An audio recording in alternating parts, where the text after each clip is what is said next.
I never ever wanted to be put in just into that box of being called an Aboriginal artist. Since the 1970s, traditional Aboriginal art has gained a huge international following, making it a lucrative investment for tourism. The universally iconic Western desert paintings have become the flagship of a multi-million-dollar industry. Their mass reproduction for souvenirs and popularity with art collectors has fueled expectations of what Indigenous Australian art can and should be. Canvases of bark, dot paintings and symbols of native Australia. To many Indigenous and non-Indigenous people in the Illawarra, these are still seen as the defining characteristics of an Aboriginal artwork.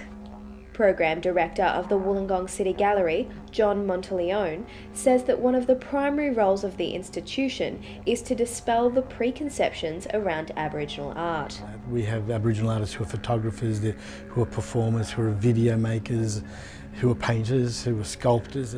Through the innovation of contemporary Indigenous art, no longer is it limited to dot paintings and Dreamtime stories.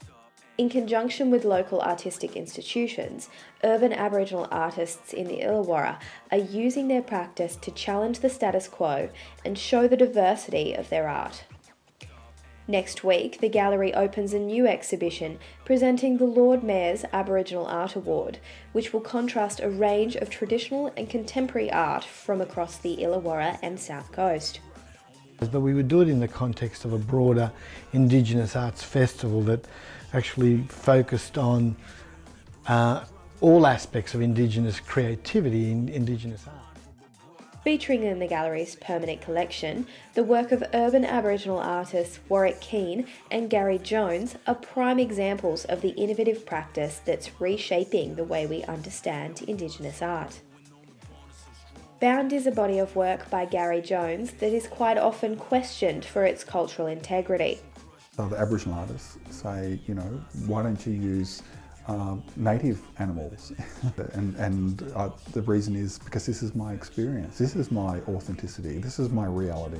Warwick bold and vibrant paintings also go against aesthetic and conceptual expectations of indigeneity, drawing influence from American pop culture of the 1960s. About producing something or making something, creating something that you can hang on the wall that has some sense of joy and delight in it, really. To brighten the world up. Gemma McDonald, UOW TV.